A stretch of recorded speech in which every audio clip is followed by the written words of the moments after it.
Agriculture is economies of scale. Ito ang sinabi ni Tarlac City Mayor Susan Yap sa pagharap nito sa mga magsasaka sa lungsod. Ito ay sa pagpapakilala ng Tarlac City LGU ng Hybrid Rice Model Project ng Department of Agriculture. Ang flagship initiative ng DA, naglalayong masungkit ang pagiging rice self-sufficient ng bansa na malaking tulong sa food security.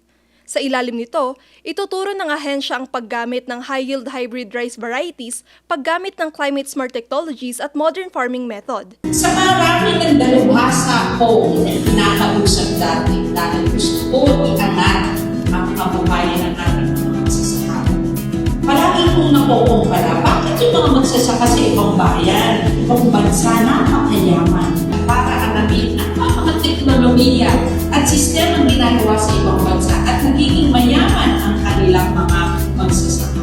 Bukod sa Hybrid Rice Model Project, sumailalim din ang nasa higit 80 mga magsasaka sa training on scaling the adoption of pest and nutrient management technologies in rice. Mahalaga raw ito na matutunan para maiwasan ang peste sa mga sakahan na nagdudulot ng matinding lugi sa mga magsasaka. We will not give up to raise the standards po ng ating mga magsasaka.